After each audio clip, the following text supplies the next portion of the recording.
Oh, not bad. Yourself? I'm alright. Yeah. Second time I've been here today. This is very true. I already left once.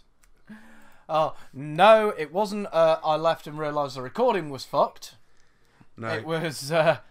Luckily, although that has happened before. That has happened before, where we've recorded. We need to re-record. Okay, now. But no, we're back. Another month of usual bullshit, games, films, and some random shit from the Metro.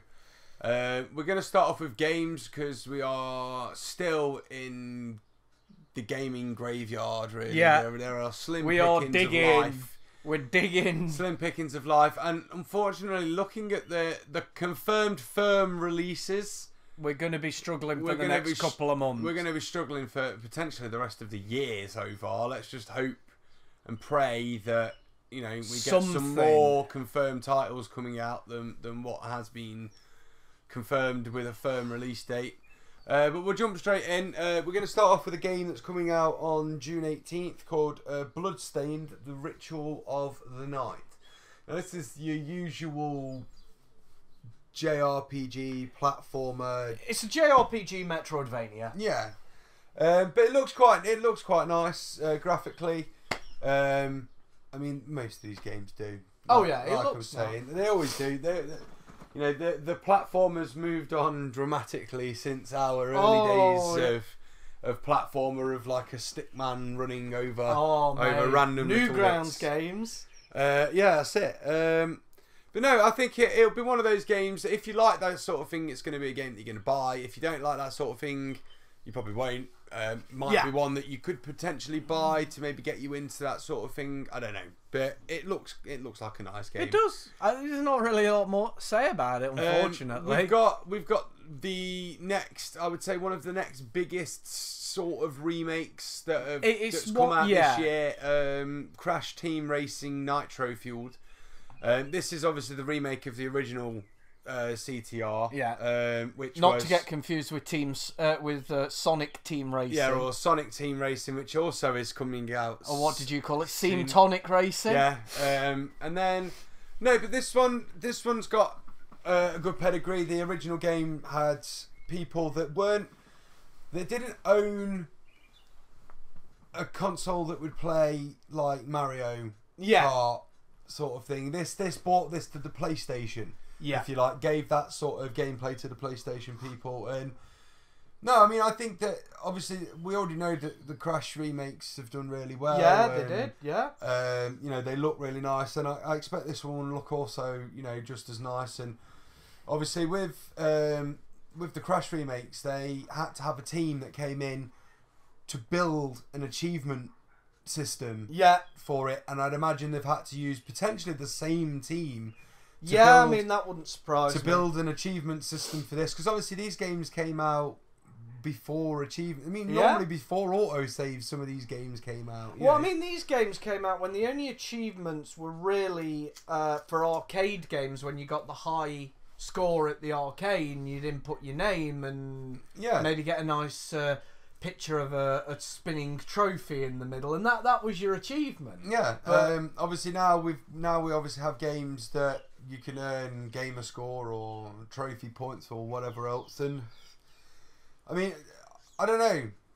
I don't think the achievement systems build much more in terms of gameplay. I think the challenging ones sometimes do. Yeah, I mean, they entice people to replay them because it's like, oh, you won this achievement. Well, you got to finish this race in under 2 seconds, and it's like, how the fuck do I do that? And then you realise that what you actually have to do is just you can drive around the fucking start and finish line, and it actually counts it. Yeah. But no, I think Crash Team Racing it'll be one of those games. I mean, it's coming out across I think most platforms. I don't know if it's making PlayStation, Xbox, and I don't think it's coming for a PC release. But I mean, you can.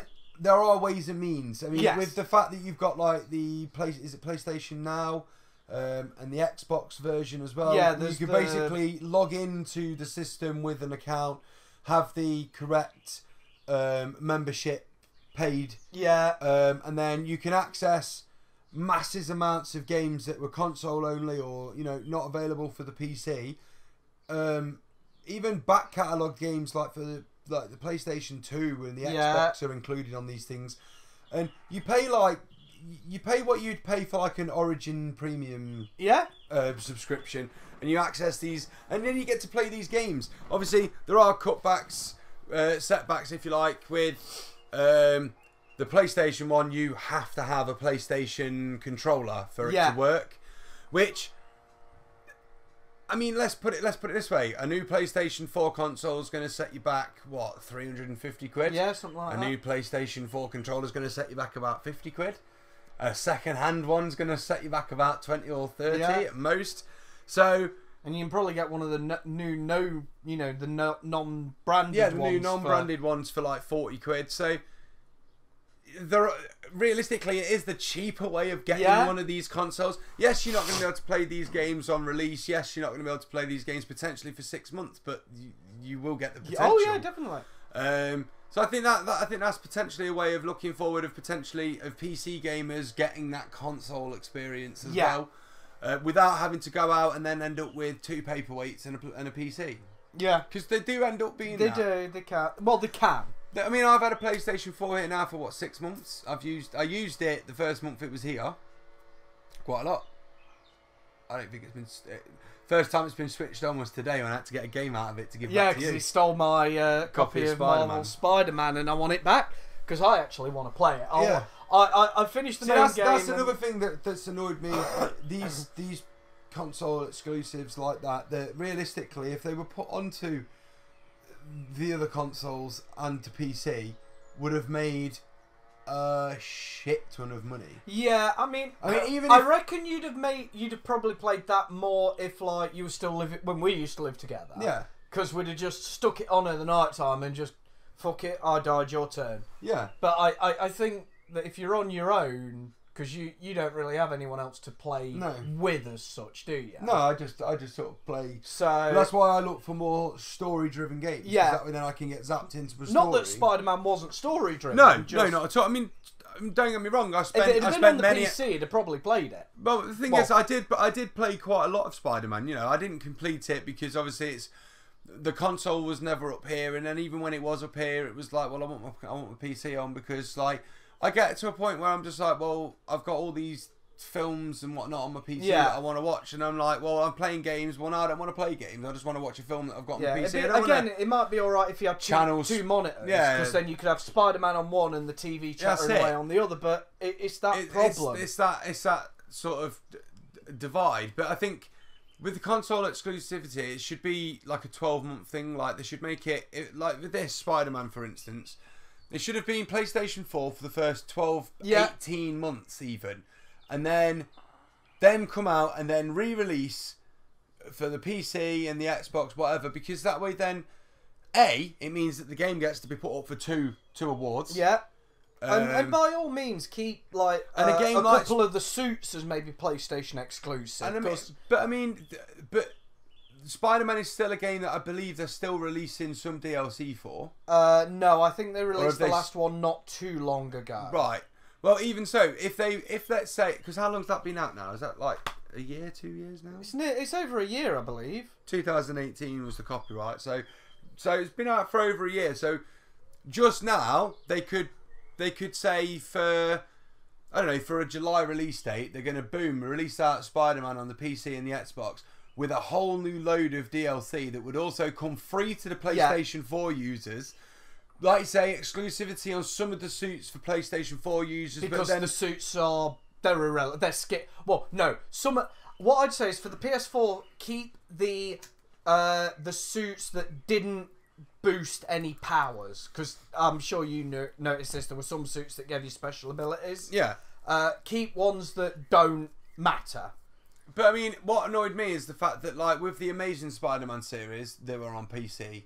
Yeah. And on the consoles. Yeah. And then all of a sudden, Marvel's come along, actually made their own Spider-Man game, which is fantastic. It's a phenomenal game. Yeah, but that's my problem. You want it on PC. It's such a good game that realistically, yes, don't get me wrong, the graphics are amazing on the PlayStation 4, but you think about running that through some of the latest gen graphics tech. It would be on a completely different level of game, and I think that realistically, Marvel have sort of almost shot themselves in the foot a little bit in terms of what they could have potentially achieved. Yeah. By, even if they were to do it now, release a PC version. And I think that's the problem with all console exclusivity. Like, once again, if Crash Team Racing is going to stay just on consoles and not make its way to PC, it's another game that I think that it's going to lose out, because the PC multiplayer is a massive market, and that is basically an online racing game. We've said it a lot before that everyone's got a PC. Yeah. And most PCs, even without a graphics card, could probably run, well, the on-built graphics. I would say most onboard graphics chips can possibly run around about 60% of today's games. You ain't playing AAA brand new titles, but you could probably run Crash Team Racing on some of them. Yeah, on low graphics settings. I mean, I can't imagine it's going to be the most memory hungry game in the world, and even half a gig of mem's going to potentially run you that game. Yeah. You know what I mean? No, it probably wouldn't run SpiderMan. No, but get a cheap graphics card. Get a 970 off eBay for 40 quid or whatever that someone's taken out and selling. Yeah. But no, I get what you mean. Everyone's got a PC. Not everyone has the consoles. But hey, let's move on to the other game that I didn't know about this till he showed me. No, there's a game coming out. I mean, I didn't know about it until today. Just as looking through game releases for today, for like what's coming up this month. And it's a game coming out at the end of the month, June 27th, called The Sinking City. Now, as I say, we'd not really heard anything about it. It's coming out across all the platforms other than the Switch. Which will probably get a release in the future. More than likely. So this is coming out, as I say, on PC, PS4 and Xbone. It's called The Sinking City. Now, this is a open world, supernatural horror investigation detective Lovecraftian thing. It looks, I mean, the trailers themselves are exactly what you would expect for this style of game. They don't tell you fucking anything. Yeah. They leave you with a shit ton of questions that are like, that make you almost want to play the game straight away. I mean, there's a guy shaving tentacles off his face, but he's just doing it like nothing. Yeah, like it's a usual day. From what I've read, just a little bit about the story, you're in a fictional fishing village, oat field or something like that. Yeah. And half of the city is sunk and underwater, like being flooded. Yeah. It's got some sort of supernatural causes to it. You are playing an investigator. Now, this is all taking place during like the 1920s, so you ain't going to be pulling out your mobile phone PDA, looking around shit. Let's Google why then it's going on. Yeah. Although, I would love to see one of those games where someone could whip out an iPhone and go, tentacles growing on face, and, you know, add a bit of a comedic element to it. But no, the game itself, it looks quite nice actually. I like the graphic style. It looks quite dark, quite grungy. The description on Metacritic starts talking about Call of Cthulhu. Yeah. Which I don't know why it's doing that. Now, I guess it's just the Lovecraftian relationship. Yeah, whether it's just because the game is supposed to be based around Lovecraft's writings. I don't know if maybe it's just because it's all supposed to be around that sort of universe that they've done that. But I mean, with tentacles coming out the face, you know, very Cthulhu-like. Cthulhu. So I don't know. But I think the game looks quite nice, and I think it'll be a game that I don't know whether or not it'll be a game that I'll rush to buy on release. But I think it is a game that I definitely will be looking at buying to play. I do like the fact that it's an open world type game. I mean, open world is my thing. I like that sort of, like, the ability to just get into a game and you can just sort of do what you like in terms of story.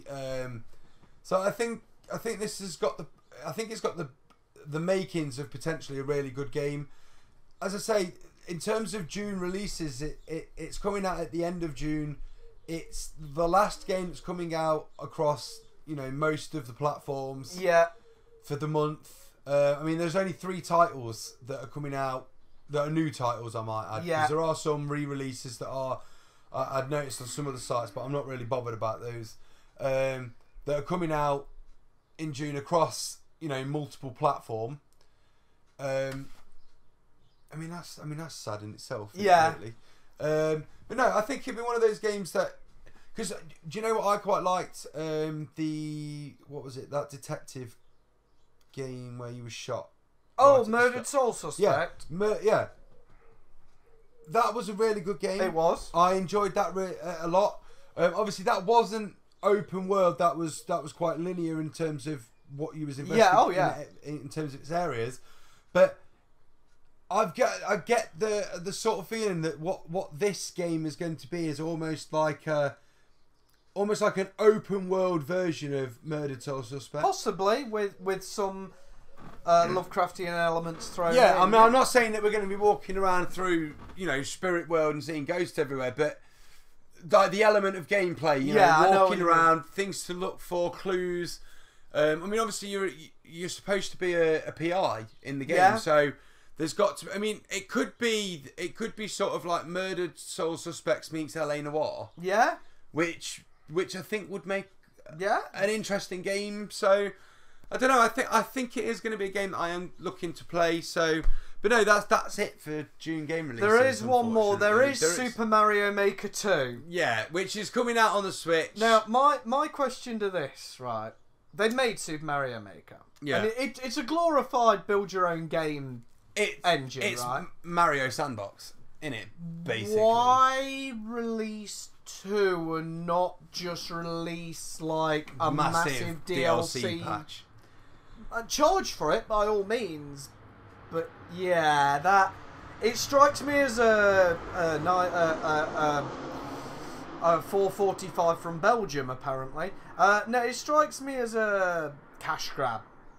Like, hey, we've done this. Do you remember it? So, yeah. So it's a single player story mode. Play built-in courses to rebuild Princess Peach's castle. Make your own courses alone or together. Obviously, it's a Switch exclusive, so you have to have the Switch Online membership. And that's about it. It's a Mario. I mean, they keep saying the word new a lot, but a new side-scrolling Mario adventure. Well, sort of. I'm not being funny, but pretty much every Mario side-scrolling adventure is basically the same game. Oh yeah, with a different colour palette, basically. Yeah. So there's a wide range of parts, tools.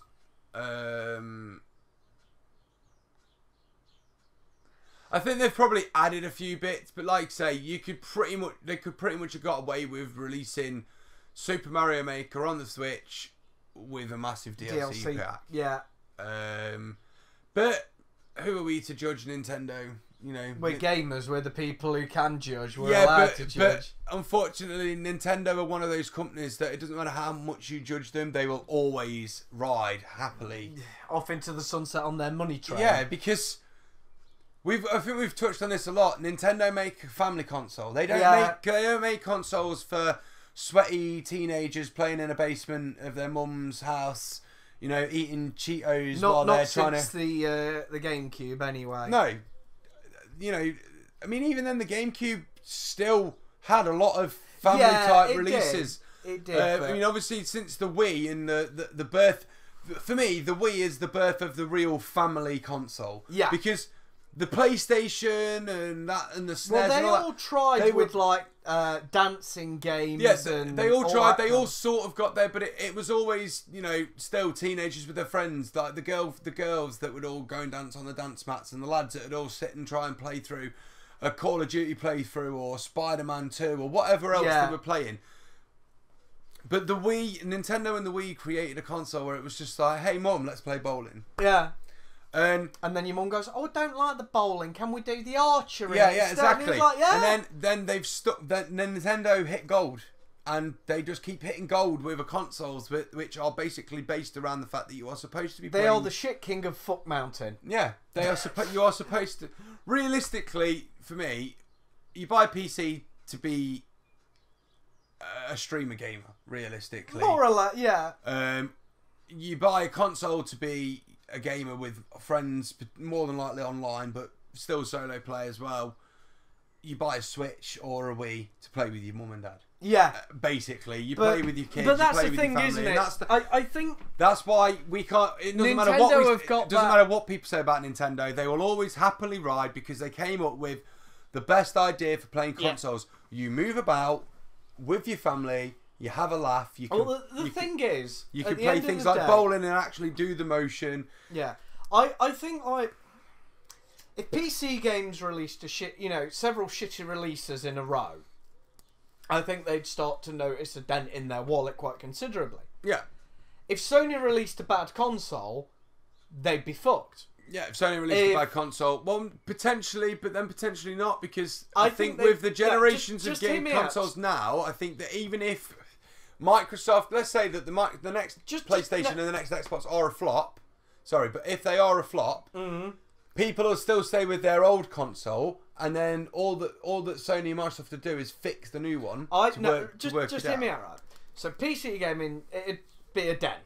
Sony released a bad console, it's a big dent in their pocket. Yeah. Microsoft release a bad console, it's a dent in their gaming pocket. I won't say it would affect anything else but they might consider that they need to pull back on the gaming. Nintendo have already released a bad console. The Wii U did not sell as well as they wanted by any stretch. They could release another bad console and still just quite happily sit on their money train and go dee-dee-dee. Well, the thing is that anyone that didn't want to make the leap to the Wii U still played their Wii. Yeah. And still bought Wii release titles, still, whatever on the Wii. So when the Wii U came out, Nintendo for me are a bit like Microsoft operating systems. You don't always like them, but they work. Yeah. Alright, so let's go with the SNES. The SNES is Windows 98. Yeah. The best operating system ever built, the most sturdiest, unknockable, well, the second edition I'm on about, unknockable operating system, strong as fuck. Right? Yeah, we're ignoring it. Don't start spouting viruses and malware. Yeah, we're ignoring. Yeah, but still, sturdy as fuck operating system, the SNES. Yeah. Right, for its time. Then you come on to,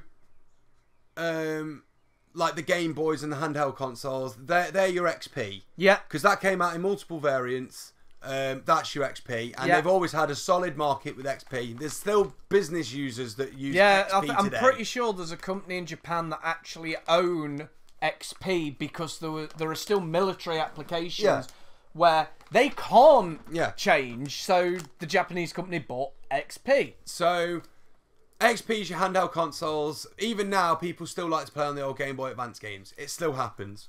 Fuck it, mate. I know a couple of people who still whip out the old Game Boy at points. Exactly. So play a bit of Pokemon Red. Then you come on to Vista. Well, we all know that Vista wasn't particularly a great, we're going to die, Roy moment. That's your GameCube, unfortunately. Yeah. It didn't. And I say that for a reason. Vista had the potential to be great. Yeah. And the GameCube had the potential to bury Sony in its wake, but unfortunately just didn't get there, and neither did Vista. Yeah. Then you get the Wii. Wii.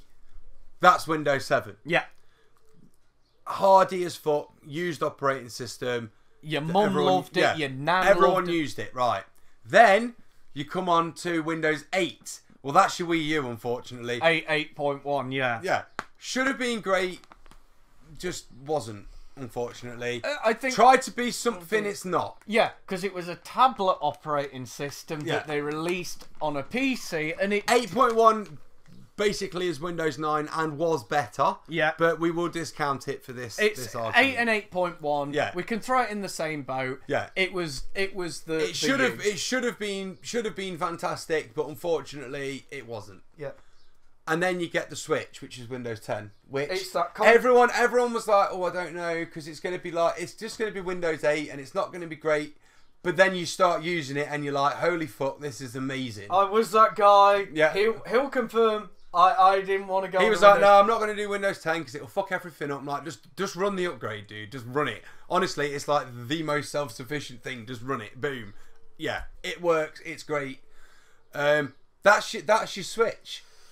So, by Microsoft and Nintendo's premise, the next console will be something that we'll all look at and going, you should have been brilliant. You know what I think? I think I wouldn't be surprised if Nintendo didn't do effectively what Microsoft are doing with 10, because Windows have said this is going to be the last operating system.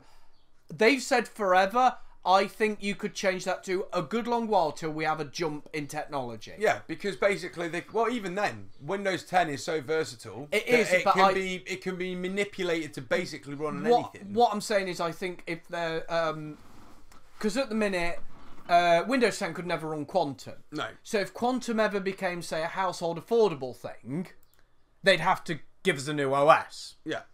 Same with the Switch.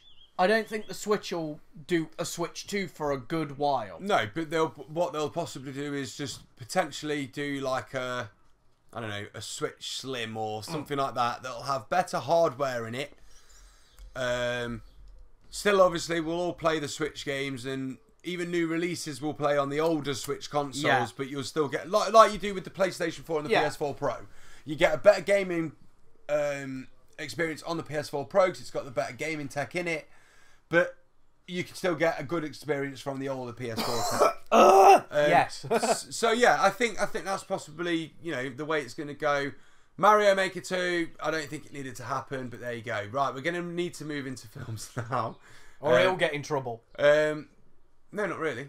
So we're going to start off at the start of the month with X-Men Dark Phoenix. Boom. I think this is shaping out to be a really good X-Men film. Well, X-Men 3 was effectively built this new world, didn't it? No, I think it was X-Men 4. Was it 3 or 4? Either one. Basically, X-Men First Class was like supposed to be the reboot. No, it was 3 because that's where that introduced. Oh no, you are right. No, it was 4. 4 was. 4 was the one with McAvoy in it first, and then after that they went back in time to McAvoy's time. Sent Wolverine back. So it was First Class. X-Men Sorry, 4, my bad. Where they introduced what is supposed to be the fixed universe, because obviously there was so much wrong with X-Men's 1, 2, and 3's universe. I'm not going to say the films were bad, because I do like the films. Their universe is wrong. Yeah. But we all know that realistically, all Marvel universes, there are so many. Like the cinematic universe is like 10,999 or something. Do you know what I mean?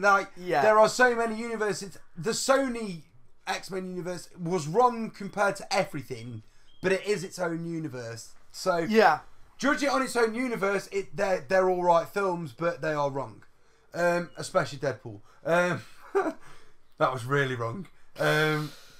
Dark Phoenix, obviously, this is the rebooted universe, the McAvoy universe, which is how you differentiate. You've got the Stewart universe and the McAvoy universe. Yeah. The Stewart universe is the wrong universe, apart from Wolverine, which the last Logan. Yeah. Which I think was like the best out of that universe. Oh, definitely. Mainly because they actually decided to go with the nitty gritty Deadpool sort of violence in a comic film, which works, and we all actually really love. Oh yeah. The McAvoy universe is the rebooted universe, which is supposed to be better. Yep. It is better universe. This is really where we're supposed to. We already know that Jean is the Phoenix. The Phoenix is being suppressed. Obviously, McAvoy's Xavier released the Phoenix to destroy Apocalypse, which was a bit of a dick move. But there you go. Release the most powerful being in the mutant universe to defeat the ultimate mutant. Why not? Obviously, in this, what we've seen in the trailers is that she's going to basically suck up a cosmic entity, and become the Dark Phoenix. Sophie Turner's portrayal of this looks quite good actually. She seems to be able to do the innocent sort of girl next door. I don't want to do this, and then also she seems to be able to like, but I'm going to, sort of thing. And I think that's gonna work. I am looking forward to it because from the trailers it does look like it's going to be potentially the best film out of McAvoy's universe. Yeah. Because for me, Apocalypse was a letdown. Yeah, no, I'll agree with that. But no, I think hopefully Dark Phoenix can potentially save this universe. I think everyone is getting really excited about the fact that there's now supposed to be a multiverse in the cinematic universe, and everyone's hoping that they're going to start pulling X-Men characters. I still don't think that's going to happen for a long time. I guess we'll have to wait and see. I guess we will, but I still don't think it's going to happen for a while. I think if it happens in the near future, it'll happen with what I have dubbed for the time being as Avengers 5. Yeah. Because they released the release date. Basically the end of the 8 release dates. Yeah. Sort of thing. Because we've decided... Because what I looked... he sent me the dates. I looked at them. They're all in... It's like February, September, and then November or something like that. And then there's one randomly in June at the end. It's like... Well, that's going to be Avengers 5. Yeah, well, that's going to be like the new Avengers, the young Avengers, whichever Avengers they decide to go with. Yeah. Fuck it, British Avengers. Let's have a laugh. Well, there was... There was, but they sucked more balls than a gay man at an orgy. But you never know. But anyway, I think that'd be... If we see X-Men... That's where the first hint. But I think if we do see X-Men, I think that it won't have anything to do with this McAvoy universe. I think what will happen is that if they come to a deal to bring it through, to do it properly, I think that they will insist that this universe is shut down. End McAvoy's universe. End it. So I reckon that they'll do a film where... I don't know, Apocalypse survived somehow and came back and everything gets wiped out. Yeah. To end it. Or end it on a good note. However, but I think that they will end it in the same way that the Amazing Spider-Man films ended it with the fact that Tom Holland came in, new actor. They'll probably end this universe with new actors, new backstories, that would work better for their universe. Do you know what I mean? Because realistically, everything that's happened here, Tony Stark would have been all over. Yeah. Do you know what I mean? This wouldn't have slipped through the gaze of the Avengers. So, and they never mention the Avengers. No. And the only little snippet of, if you like to say, there's one thread that links McAvoy's universe to the MCU. And that is Deadpool. Yeah. And I know Deadpool's not supposed to be counted as MCU, but you can't stick a fucking Crash Tri-Carrier from the MCU universe into his film and say it's not MCU related, because it fucking is. And definitely. Then McAvoy's X-Men are in Deadpool 2. Make a cameo appearance in Deadpool 2. So there is one thread. Yeah. If you like. And I don't think, unfortunately, the thread will be strong enough that Marvel won't want to change the universe. I definitely agree. Which is a shame, because we all want Deadpool to come into the MCU properly. I think Deadpool would be the only one they might, because they could just throw Deadpool in. Even as just a cameo. Yeah. Walking through a scene, and then just sort of say, "Hi, how are you?" Yeah. Bye. He could literally walk up to a massive fight scene, slice some guy's head off, and then go, "Yeah, I'm out." Yeah. And just walk off. And everyone would just lose Slice their shit. one head off, and then turns around, sees a shit ton more, goes, "Yeah, bye." You guys got this, right? And then he'll just walk off. Yeah. Moving on. Secret Life of Pets 2. I was dragged to see the first one kicking and screaming. I actually quite enjoyed the first film. Fuck my arsehole, are you gay? The second one looks quite funny as well, to be fair. They're not my cup of tea. I have kids, so that's my excuse. You are a kid. What are you on about, man? But no, I think it'll be good. But yeah, it's a family film. You know, you guys know these aren't my things. Then we have the continuation of the Men in Black Black soft reboot of the Men in Black universe. The thing is that everyone was saying, "Oh, it's going to be a full-on, reboot, whatever else, but it can't be because they show you pictures of Will Smith and J and K are there in the Hall of Fame. It's a continuation / soft reboot. Yeah, they wanted to move away from it being just Will Smith doing the theme tune, write the theme tune, sing the theme tune to Men in Black. It's basic. What I love is that you could potentially throw this into the MCU. Oh yes, and have it as Thor and Valkyrie undercover as Men in Black agents. Watch it. That's the twist. Yeah, that'd be amazing. Wait, I have to check. Keep going. I have to check something about this actually. But yeah, you've got Chris Hemsworth and Tessa Thompson. You've also got Liam Neeson in the film as well. I think Emma Thompson's in the film. I think I saw. The film itself looks like it's going to be another Men in Black comedy type film. Yeah, I was right. Men in Black is owned by Marvel Comics. So I was right. So Men in Black could technically be Marvel Cinematic Universe. Yeah. We all know it's not, but it would be hilarious if they threw it in as some sort of random twist. It would. But yeah, Men in Black. Can you just imagine that though? At the end, he just pulls out a hammer and goes, "I wonder what this is." And that's it. Yeah.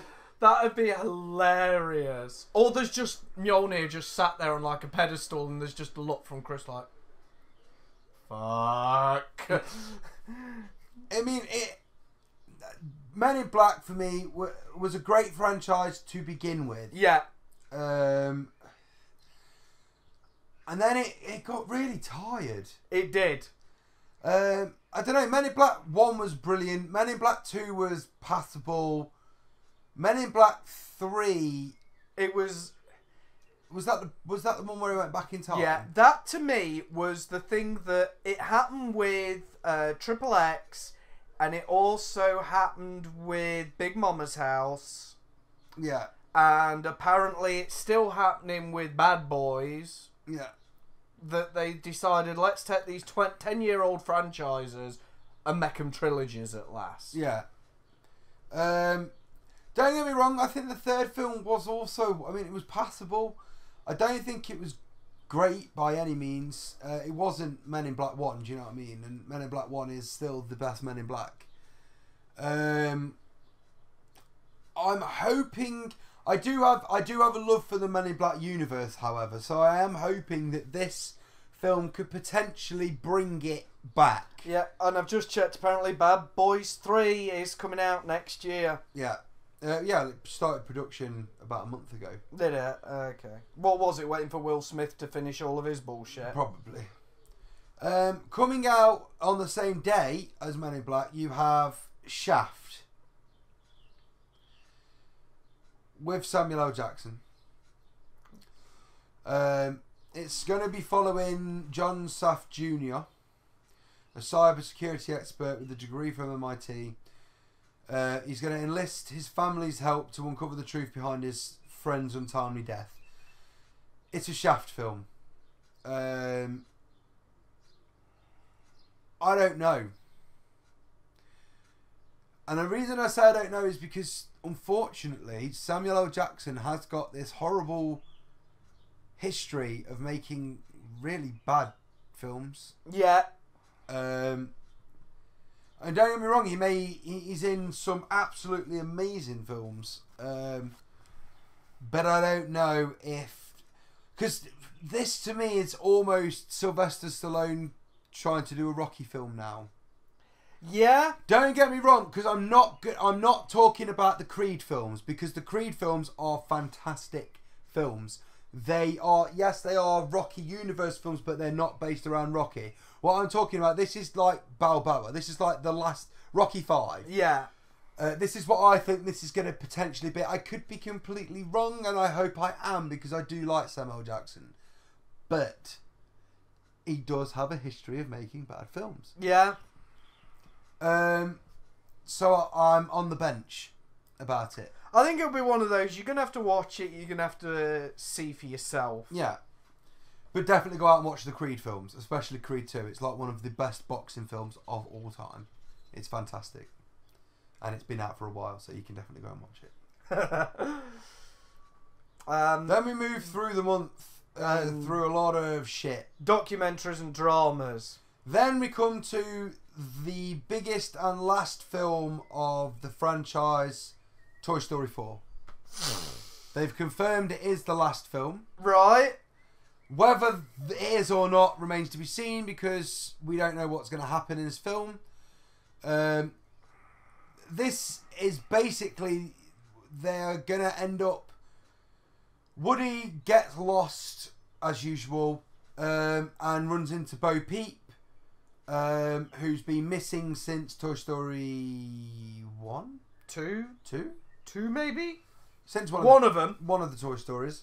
I think it was Toy Story 2 she was missing in. But anyway, so, yeah. So, this is the last one of the films, apparently. But they could mean the big films because we do know that Toy Story and Pixar have a habit of releasing the big film and then doing at least 1 or 2 little spin-off stories to it.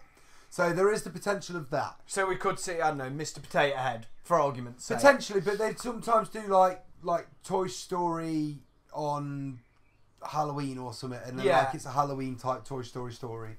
I don't know, but this is supposed to be the last main film anyway. I'm looking forward to watching it because it is the end of a childhood era for me. On the same day, make sure you take your kid to the right film about toys. And for God's sake, cinemas, pay attention to which film you're loading in the player. Yeah. Because on the same day as Toy Story, you have Child's Play, which is a film about a killer toy. You don't want to go and see that if you want to watch Toy Story. Mummy, I want to see the toy film. Oh, Toy Story 4. No, the other one. Fuck off. Yeah. This is a full-on reboot, I believe. Yeah. Of the Child's Play universe. Now, there are 2 universes that involve Chucky. Yes. There is the Child's Play universe, which is supposed to be the horror side. Yeah. And then you have the Chucky universe, which is the comedy horror side. Yes. And the reason that exists is because people realised that Child's Play was quite funny. Yeah. In bits, and then... Well, I think the whole thought of a killer doll is quite funny. This is supposed to be more horror based. However, it is still Chucky, and if Chucky is true to Chucky, it will be a funny film. Yeah. It's also moved it up to modern day. Yeah. So, you know, which will give it a little bit more of a... It'll be interesting to still be like iPads and... Yeah, but the idea of this is that Chucky has never existed before. Yes. I believe. It is supposed to be a full-on reboot. Yes. What I am looking forward to seeing is the fact that obviously I'm guessing that this man here is the voice of Mr. Chucky. Mark Hamill. Mr. Mark Hamill, which would make sense because we all know he makes the perfect Joker and does really good at creepy-ass voices. Then we move on and we still keep going through to the end of the month where Annabelle Comes Home is being released. Why? That's another one in that whole fucking universe and another killer doll film. But at the end of the month, the film I'm most looking forward to see of the next month is Yesterday. Really? I thought it was The Other Side of Heaven too. No. I've never heard of The Other Side of Heaven. I was taking piss. Now the reason is this the premise of this film looks like it could make it a great one.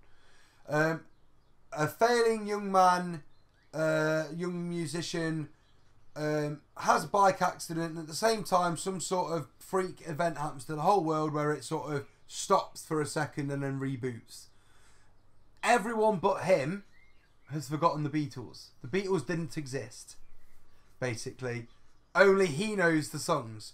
So he starts singing Yesterday, and the girls all around him are like, "Oh my God, that's beautiful. When did you write that?" Like, it's like, I didn't ring it. Ring it? He didn't ring it. I didn't write it. Hello? Yeah. Hello, Beatles, can I ring you? I didn't write it. The Beatles wrote it. And they're like, who? And then he starts looking, and they don't exist. He Googles Beatles. And you just get Beatles. He looks for John Paul and Ringo, and he gets a picture of the Pope. So, only he knows the Beatles. So he starts singing their music and makes it big. There's a scene in it which... that looks quite funny in the trailer. Ed Sheeran is helping him record the album, and he's singing "Hey Jude," and like they're saying, Ed Sheeran turns to him and says, "Yeah, we've been thinking like, we think you should change the lyrics to "Hey Dude." Like that just looks hilarious. Like he's gonna have to change the songs of the lyrics of one of the greatest songs to "Hey Dude." Like that's what would happen if it was written today. The song would have been released. Yeah, as but "Hey Dude." if it was a musician worth his salt, would tell them to fuck off. Yeah. But no, I think the film looks like it's going to be great. The good thing about it is it's Danny Boyle. Danny Boyle doesn't tend to make bad films. It's, I believe, something also to do with some of the people that worked on Love Actually. Yeah. And Love Actually, as we know, is one of the biggest British rom-coms to exist. Annoyingly. I'd rather just the whole franchise go and burn in a pit. I like Love Actually, but I would. You fuck! Right, this is the last bearded opinion, guys. I don't know if I can be friends with him anymore. Fuck off. But no, I think it'll be a great film.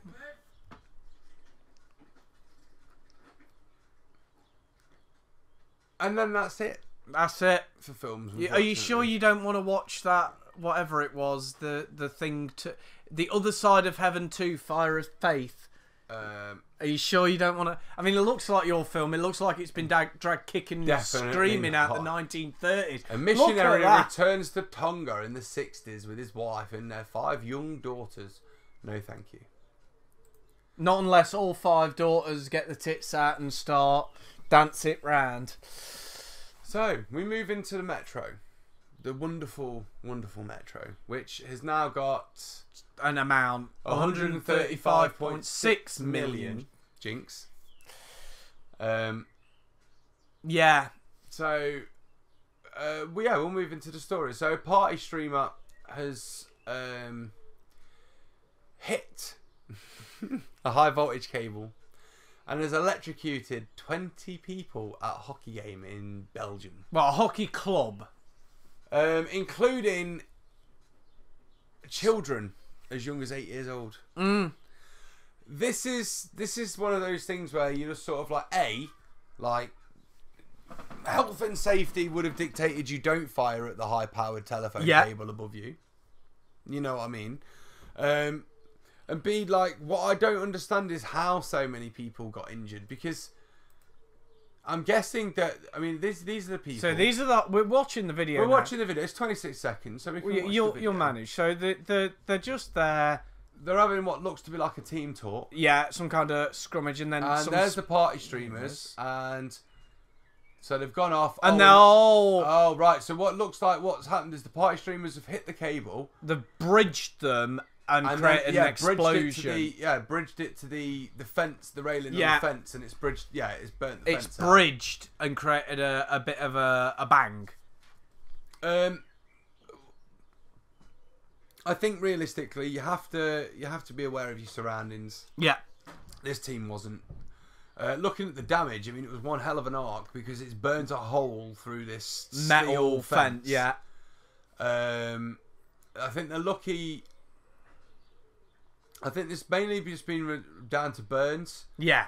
No one seems to have died. The victims were aged between 8 and 80, so they got a good amount of people over different ages. Yeah, 9 were kept overnight. But everyone seems to have made a recovery and is alive, thank God. But I think it's one of those. I mean, maybe they need to talk to somebody about having that cable moved and all. Yeah, I mean, it's a hockey pitch, so I mean, it looks like field hockey as well. Yeah. So it's not like they're kicking footballs or American footballs or any sort of balls up into the air. But even so, it's not the best placement of. Even if it's like the pitch, like move the pitch around to make sure that people. Yeah, they need to sort something out, I think. So we'll move on. Once again, everything is pretty much slim pickings at the minute, which is why we ended up with these 5 stories. So I'll take your word for that. Stories. 2 friends fell out after a 40th birthday party in a row about a duck that they rescued from McDonald's. Just let that sink in. A, what the fuck's a duck doing at a McDonald's? And B, why are two 40-year-old blokes fighting over a duck? I mean, if you ask me, this whole story is quackers. You did. Well, no, I say two 40-year-olds. One's 31, one's 40. They stopped for a cheeseburger at a McDonald's in Chester. And they spotted a duck. And they helped him leave. They helped the duck leave. Then they had an argument, and then they had a fight over a duck. The police arrived, and he lunged for an officer's stab vest and kicked out as they tried to detain him. So basically, it's a drunken, disorderly row gone wrong over a duck. Fucking Howard the Duck strikes again. I don't understand why they were fighting over what hell a fight over a duck would mean. Like, one of them's obviously saying, I want to keep it, and the other one's probably saying, nah mate, you don't want to keep a duck. There's shit everywhere. I don't know. I don't understand. I mean, we all get into stupid fights when we're drunk, but I would never fight over a duck, I don't think. I just don't think it'd happen. No, it's sad. I mean, it is quackers. It is quackers. I've got him saying it now. That's my victory for today. They were both given. Oh, excuse me. They were both given a 12-month conditional discharge and told to pay £85 court costs. So they got off lightly. Really. I mean, if you were the judge in this, could you really have? What would you have done? I'd have done that. I mean. The argument, I mean, realistically, yes, they got into a fight about a duck, but the realistic charges of why they were detained and even sent to court in the way that they were is because they then fought with police officers that arrived. If they hadn't have done that, they'd probably just got a slap on the wrist and sent home. Yeah, probably, but it's daft. I think it just, you just need to be a little bit more mindful when you're drunk. And not fight over a duck. Whether that be shredded or waddling. I'll have some shredded. Are you buying me a Chinese? No. Oh, got me hopes up then. Right, shall we move to the next one? I can't afford a noodle, let alone a fucking whole Chinese. Over 300 cats have been found living in a tiny flat. So, 300 cats have been rescued. They were found living in a single bedroom apartment.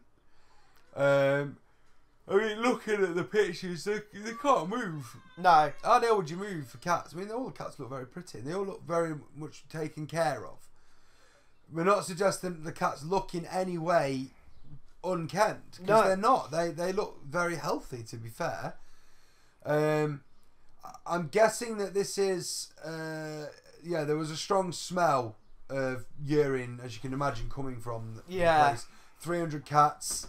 I'd imagine they just piss and shit wherever. I mean, what it looks like is these are just stray cats that have found themselves. Most of the cats were in good health. Only one needed dental work. So 299 perfectly healthy cats, one needing a little bit of dental work. It's probably a combination of. This is the issue where someone has obviously started off with maybe one or two. Then they buy 3 or 4. Then they buy 10. And then it's probably also a combination of the local strays coming in, or like the neighbours' cats coming across. Kittens being born. Yeah. And once you start getting 15 cats, it only takes one male to impregnate 10 females or so. And then you end up with 100 cats. And then you can end up with 6 cats out of every litter. So, do you know what I mean? You can go from 10 cats to over 60 cats, 70 cats even, in the space of one birthing session. Yeah. So, it's not impossible to do. It's definitely not a healthy situation. Obviously, cat urine has a strong amount of ammonia and other nasty chemicals in it. Health wise, you could easily get killed just from the smells and contamination of cat shit and piss. Yeah. And unfortunately, what would happen if you died is the cats would eat you. Yeah. Do you know what I mean? So it's definitely it's not a livable thing. I understand people do have a massive connection with cats, and I understand why. I think that you need to be careful as to the amount of pets that you own, to the living conditions that you have. If you have a 1-bedroom apartment, realistically 1 to 2 cats is going to be more than ample. Yeah. 10 cats would at that point be deemed ridiculously excessive. Yeah. 300 cats is almost impossible. I mean, most sanctuaries can't house that many, so those cats are all going to get split up anyway. On a farm, I mean, most farms that have livestock, and even that do, croppage and stuff as well, they would potentially own, say, up to 10, maybe even 30 cats that would run around the entire farm. Yeah, and they use them as basically pest control, they very rarely feed them. They provide them with water. The cats are supposed to live on the rats and the mice. They would potentially put down biscuits or some sort of feed, but this is an agriculture. Yeah, and that's even then they wouldn't have more than, I would imagine, 30 cats for several hectares of land, and even then the cats would be restricted to the farmyard. Do you know what I mean? So even if your farmyard's like an acre in size, you know what I mean, 30 cats would be this 300 is a bit mad. I don't know. I mean, I think whoever owns them potentially needs some sort of psychiatric help. If they're still there. That's the thing. You don't even know, do you? Well, I mean, they're in good condition, so you would hope that someone... You'd hope, and it looks like someone might be, but... I mean, considering there's so many cats, it doesn't look dirty. Do you know what I mean? I've seen these houses before where they're literally... 50, 60 cats, and the places look absolutely disgusting. You know what I mean? But I think that was the owner there in the video. Oh no, she's a resident. She's just living in the flat, so she probably smelt it. Evidently, they're not showing us the owner, if there is the one. owner or the apartment. But I mean, I can imagine that 300 cats worth of urine on a daily basis would stench out any building.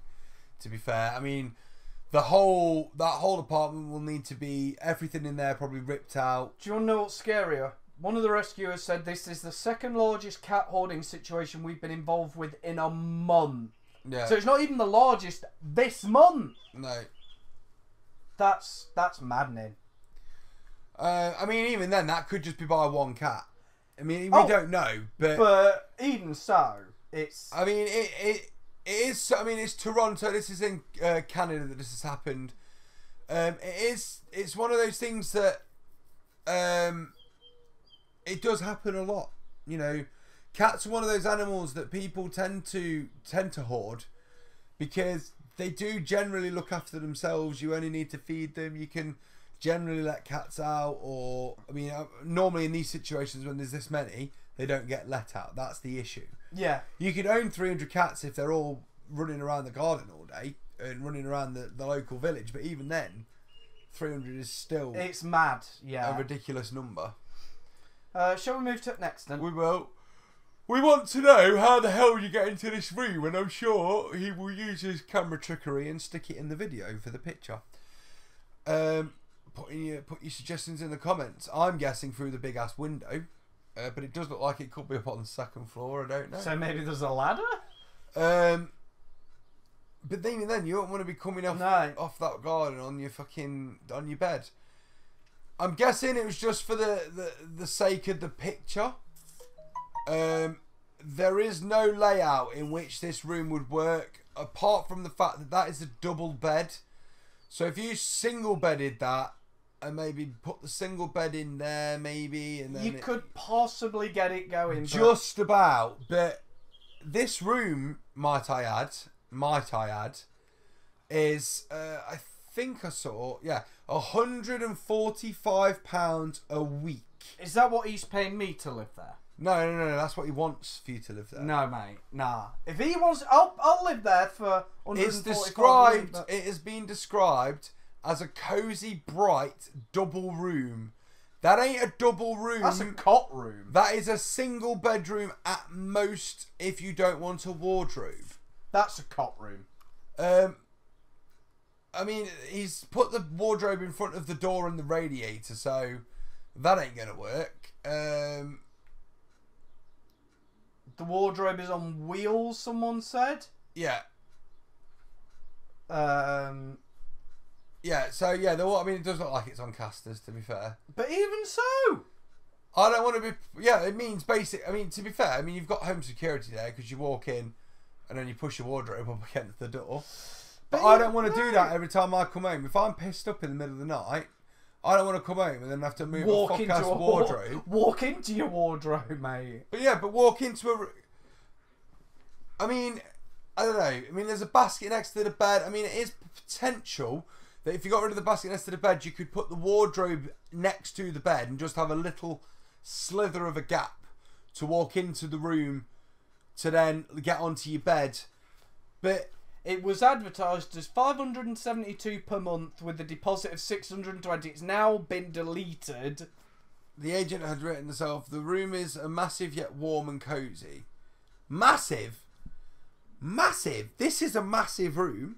Well, no, this is a big room. This isn't even a massive room. This is the problem with London because this is obviously this is a room in Whitechapel in London. London has been plagued with this now. I mean, there's people renting out sheds in gardens for £450 a month. No bills or anything. Do you know what I mean? Just so people can live in the capital. And the reason that people are doing this is because train fares and commuting costs are now so high. Yeah. That unfortunately, this sometimes does actually work out the cheaper option. It does, and it's stupid. And it's upsetting because people, I'm not being funny, right? That's £572 per month. My house is £440 a month, and it's a 3-bed with a massive garden. Do you know what I mean? Yeah. And that, I mean, obviously we're in different locations. Where I'm in the heart of the Derbyshire countryside. But still. But even then, you know, I could have a house here and still have £132 to play with, which is, by the way, council tax. So my house and council tax is just a one little fucking room in a house. Yeah. In Whitechapel. And that is wrong. Yeah, it is. No. This is why there's people now that have moved to Barcelona and to other places in Spain where it's cheaper for them to fly. Yeah. Every day they can get on a flight from Spain to the UK, get off in London and get to work for 9 o'clock every day because of the hour's time difference. Get to work every day for 9 o'clock. Cheaper than it is to rent a flat in London or commute to London from anywhere else in the country. Yeah. How wrong is that? Oh, it's yeah. No, I agree with you. But my God, I mean, I'm not surprised it's been deleted because I'd imagine it got ripped the fuck out of. Which would I rather have, a door or a wardrobe? A door. 78% of people agree. No surprise there. I mean, it's ridiculous. It is. And any agent that's got the gall to say that room is massive needs to get the fuck out of the estate agency business. Yeah. And we're going to end with the weirdest story I could find. I wish he hadn't. I wish he hadn't bothered. A 37-year-old human pup. And yes, you heard that right. Pup likes to bark, Ruff! lick, and bite. Nom. His friends. I don't know how to make a noise for friends. Yeah. Yeah. When you see the guy, you'll understand why I'm just lost for words. I don't get it. I don't get this. Hungry hounds, puppy and training treats. I don't get it. I don't get this world. I mean, everyone has their own kinks, quirks and kinkiness and whatever else. And their own fetishes. You see it all the time. There's people that like to dress up as babies. There are, unfortunately, a lot of people that do this as well. Dress up as dogs. They dress up as horses. I've seen butt plugs that have tails attached to them for the sole purpose of walking around on all fours in the bedroom with a tail. Although I'm not going to lie, if I ever saw that and someone were near me, I'd be so tempted just to rip it out, just to hear the screams. And the pop. Yeah.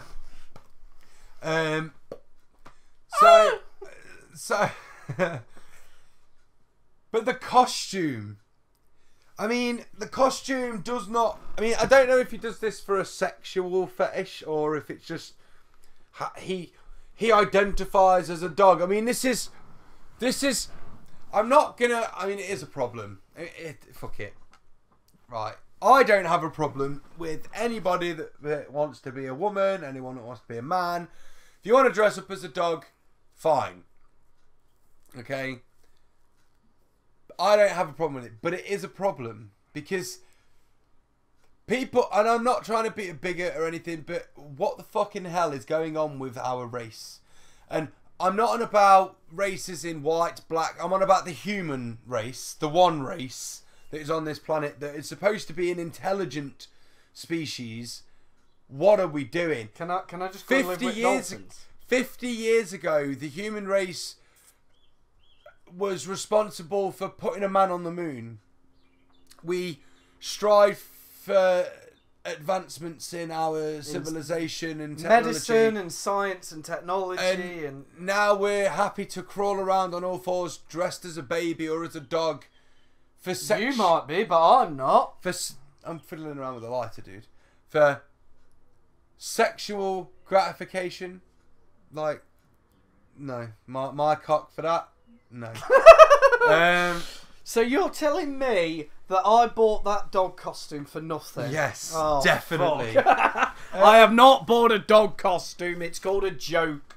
I mean, there is definitely a problem when I feel as we are relying on other people's opinions, social media and technology so much that we are regressing in intelligence. And yes, he is aware of the irony of this, the fact that we're talking to you on a microphone through the internet. Yes. But I'm not crawling around on all fours pretending to be a baby or a dog. I'm walking around on two legs like a fully grown man. I get up, I go to work, I come home, I try to contribute to society in a way that is positive if possible. Since when? Since always. I'm nice to everybody until you piss me off, and then you'll feel the wrath. That almost sounded a bit sexual then. You'll feel my wrath. But I don't see how this contributes to the human advancement. Yeah. In any way, shape or form. It's not something I would even consider to be newsworthy. I mean, this is why I read the Metro, because realistically, this is the stuff it's not news. It's a lot of the time it's just hapless bullshit for a laugh. Yeah. But I think it does show you that there are people in this world that evidently do need a lot of psychiatric help. No, I agree. I don't. We as a race need to sort shit out. Yeah, we need to pull our heads out of this mystical arsehole that we've got our heads into at the moment. It's the same group as the I'm offended and I want to speak to the manager group. The snowflake. Yeah. The snowflake generation that we are living in. That unfortunately that I happen to be a part of. I'm not a snowflake, and shit very rarely offends me because unless he sees Avengers Endgame and starts blubbering like a 2-year-old. Yeah, but there's a difference between I'm a man that is able to express emotion. There's a difference between having emotion and being a snowflake, yes. I don't get offended by stuff. I mean, stuff that would potentially offend one man would never offend me. And there's a reason I don't get offended. Because realistically, I realise that we are all here to live. Well, and everyone is going to have a difference of opinion. Not everyone is going to agree with me, or not. I'm not going to agree with everybody, and that's okay. Here's the thing. If you are offended, great, good for you. But You're not going to change if you've offended somebody and they tell you. No. They're not going to change. So, realistically, all you've done is made a public announcement of, I'm offended. Yeah. Nothing's going to happen. Nothing's going to change. No one gives a fuck. You're not going to get hurt because you're offended. You're not going to die because you're offended. No one's ever died because they were offended. No. I've never seen anyone die because they were offended. I've never heard of anyone dying because they were offended, or getting ill, or becoming autistic because they were offended. You know, these are the sorts of things that snowflakes get offended by. Injections that apparently cause your kid to go autistic. I was injected with the MMR. I'm not autistic. I know thousands of people that have been that were injected with the MMR jab and are not autistic. But I tell you what they've never suffered from: measles, rubella, mumps, any of that bollocks. They've not. Are you telling me it works? I'm telling you right now that it works, and it doesn't send you autistic. It's amazing. Do you mean to tell me that post I read on Facebook is not true? But I read it on the internet. But yeah, I think that this is the problem, that we've gotten to a point in society where we've taken the foot off the gas, and we've started to cruise, and we started to cruise, I would say, about 10 years ago. Around 2007-2008, we started to cruise. And the problem is now is that as whenever you're cruising, you're on cruise control, so you only stay at one speed. But it's like we're running out of gas and the car knows, so it's slowly knocking the speed down, and we're slowly regressing backwards. I was going to say, we're slipping into reverse. The current generation of teenagers uses hieroglyphics to talk to each other. That is a language that died 2,000-3,000 years ago with the ancient Egyptians, 6,000 years ago even. It died with them. And now we're bringing hieroglyphics back by talking with emojis. Sorry, what? There's a reason that one of the most complex languages in history, the English language, exists because it is an elegant language.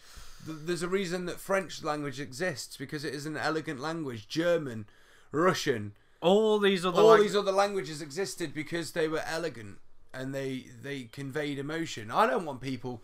Do you know what? If anyone ever sent me a text message that just comprised of, like, I don't know, happy face ... burger and shake ... question mark face, and then it's like, what are they trying to say to what you're happy about burgers and shakes, what? Just send me the message. Do you want to go to McDonald's? Like, yeah, I'll go to McDonald's. Like, I don't want it. Like, what the hell is going on with the society of the human race that we believe that we need to regress back to hieroglyphics to communicate? Getting offended because someone, I don't know, tripped over something. You know, do you know what I mean? People get offended nowadays by everything. Well, last month, sorry, not last month, a couple of weeks ago, when we did the Avengers, your computer didn't want to copy over the footage onto my USB. That offended me. Yeah. And that's what people get offended at. It didn't. It's technology at hand. But people do get offended over shit like that. Yeah. I think that there's going to be people that are going to comment on this news story about this man dressed as a dog. And there's going to be people that are going to go, who cares? I'm part of that group. Yeah. Who cares? It's not news. If that's what he wants to do, fine, let him get on with it. He's not hurting anyone. Just don't come near me with it. Yeah. Because then I'll hurt you. There's going to be people that are going to take the piss out of him. They are the people of society that are causing their aggression. They're the people that need to understand that just because your life's so bad that you need to make other people try and feel bad, no one gives a shit. I don't know. I think that we're in a dark place for humanity in terms of the fact we're regressing intelligence. We belittle it. We seem to think that everything in the world needs to be judged by how many likes we get, or how many comments we get, how many good comments we get, or, you know, and And I think that's wrong, because we do this podcast every month. We don't get tons of likes. We don't get tons of watches. I don't care. It's something to do. I enjoy it. It's fun. I enjoy it. And look, if we were doing this, if I offended someone out there, get over it. You got offended. What happened? Did you die? No. If we were did you go to sleep that night? Yes, you did. Did you eat your meals? Yes, you did. Are you happily getting up and living your life every day as you did the minute before I said the thing that offended you? Yes, you are. What happened when you got offended? Fuck all. Get over it. If we wanted, all the likes and views, we wouldn't talk about this shit we do. No. We'd find the most on-topic conversation and we'd hammer the shit on out it and rape its corpse. But fuck it. Because we're doing what we find fun. Yeah. I don't care if you get offended. If you get offended and then something really bad does happen to you, please put yourself into a medical journal so that then we can once and for all classify offensiveness as a medical condition. Until that point, because it will never happen, until that point, grow the fuck up and act like an adult. Because adults get offended and then they move on. Yeah. Some things do get offensive. I tell you, I'll give you an actual example. I saw we've recently had elections in the UK, and I saw one of the Vote for UKIP signs. Yeah. Right next door, getting in their car, was a Middle Eastern Indian family. When that sign went up, they were probably offended by that, because they'd probably spoken to that neighbour, thought they were an alright guy, and now they're voting for a party that, for all intents and purposes, doesn't like them. Yeah. They were probably offended by that, but they were going in their cars and going somewhere. It looked like they might be going to some kind of social gathering, because there were quite a few of them going. It didn't look like they were going to work, you know what I mean? But they've gotten up that morning, they've gotten dressed, they've gone to work and school, and now they're going out somewhere. They got on with it, despite the fact they were probably offended by their neighbour putting up this sign that said, well, I don't want you in this country. But they were getting on with it. Mm. So if they can do it, why can't you? Everyone can. Everyone has the potential to get over being offended. People, I think the problem is that when we were kids, you stepped out of line, you got smacked. Yeah. And there was a real sense of discipline, respect. I mean, it started to slip. I noticed it started to slip as I grew up. Yeah. That sort of generation seemed to slide out, and then you get this self-entitled, whiny bitch of a generation that seems to believe that the world owes them something, that they can get offended over everything and then change everything that offends them, even though everything that offends them has stood the test of time for thousands of years. It's like, let's take Game of Thrones. Because over 1 million people have signed a petition to rewrite and refilm season 8 of Game of Thrones because they didn't like it. Fuck. It's not going to happen. Off. Are these? It's not going to happen. No, it's not. It's never going to happen. But are these million people going to put the several $1 million that was put into season 8 to rewrite it? No, they are not. Are they going to rewrite it themselves with a script that is better than what has been put out there, that is going to be true to where Game of Thrones has been going for its entire run?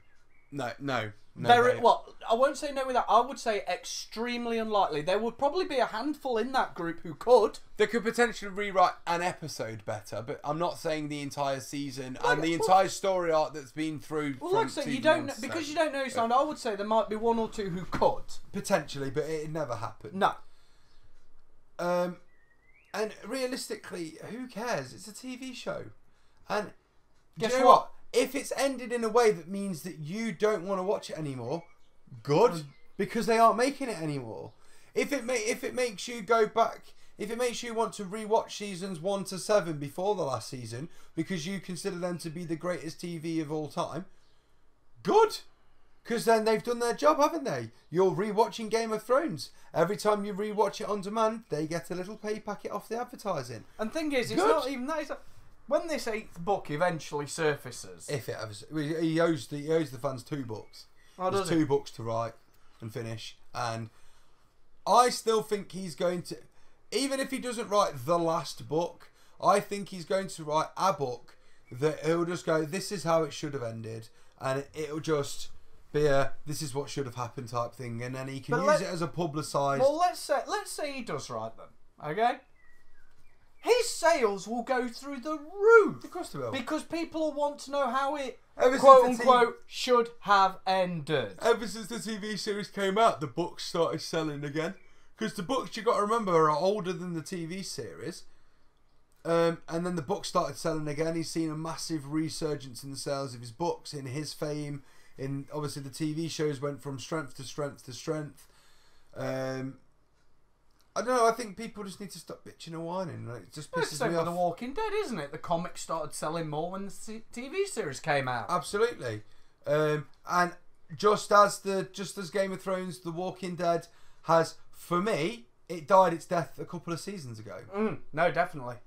And I don't really watch it anymore. And I think Game of Thrones, if the fans got what they wanted, and they remade 8, and then that led it to go on to seasons 9 and then 10, just to write the story how the fans wanted it. I think they wanted more, and it's like, but that was never the plan, ever, was it? No, but this is the point. If let's say HBO go, right, okay, we'll listen to these million fans or whatever else, we'll commission for season 8 to be a write-off, we'll refilm it, we'll rewrite it, then we'll do seasons 9 and 10, and we'll make the story even longer, whatever else, it would be shit. It would flop. No one would watch it because they'd watch it and then go, yeah, but this isn't as good as what was already there before. And then they would know that what they've done is they've just caused HBO to basically go virtually bankrupt to rewrite something that's pandering to the needs of a few. It's the issue. It's the same issue with things like The Simpsons and Friends and The Big Bang Theory, that those shows outstayed their welcome so long ago. The Big Bang Theory's ended. That had its season finale the other night. Yeah, but again, they all outstayed their welcome. Simpsons is outstaying its welcome. Yeah. Big Bang Theory outstayed its welcome, and so did Friends a long time ago, before they ended. But people need to grow up about it. Yeah, I think this whole generation of that offended me needs to just fuck off and die. Yeah. And all this started from a man and a dog. Yeah. And yeah, that's it. Yeah. I'm going to say one other thing. Next month there will be a bit of an announcement to make. All right. I haven't told him yet because we didn't have time before we started, but I will tell him after. We would have had time had he not had to leave and then come back. But yeah, announcement next month. Look for that. And yeah, we'll see you next month. Bye.